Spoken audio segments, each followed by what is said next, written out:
국립중앙의료원 이전 논란은 지난 2003년 서울시가 내놓은 서울추모공원 설립 발표에서 시작됐습니다. 서초구 원지동 주민들이 서울추모공원 도입에 반대하자 서울시가 회유책으로 국립중앙의료원 유치를 약속한 겁니다. 서초동이 화장장을 새로 건립함에 있어서 주민들에게 어떤 그런 보상 차원에서 이전을 검토하게 되었습니다.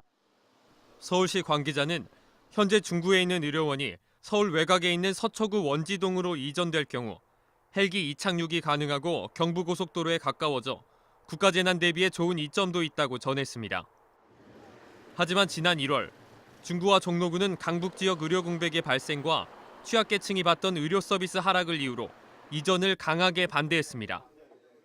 실제로 지난해 의료원을 찾은 외래 환자 중 종로구와 중구, 성동구 등 강북 지역 주민이 절반을 넘었고 전체 환자 10명 중 7명은 65세 이상 노인과 장애인 등 의료 취약계층이었습니다.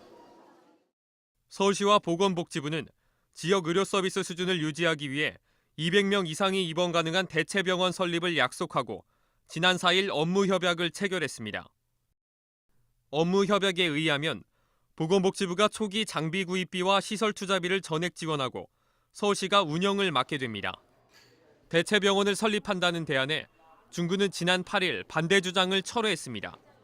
처음에는 중구의 의료 공백 없이 국립의료원 이전만 발표가 되어 반대를 했습니다.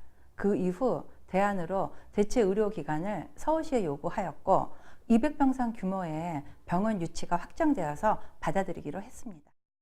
국립중앙의료원 관계자는 특히 의료비를 지원받는 취약계층의 경우 대체병원이 기존 의료 서비스를 유지할 수 있어 불안해할 필요가 없다고 설명했습니다.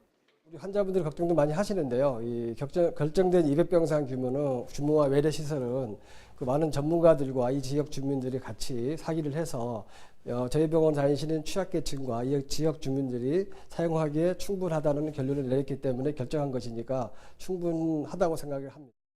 서울시는 의료 공백을 최소화하기 위해 일부 의료원을 철거한 후 그곳에 대체병원을 완공하고 그 외 남은 의료원을 철거하는 방법 등을 고려하고 있다고 밝혔습니다.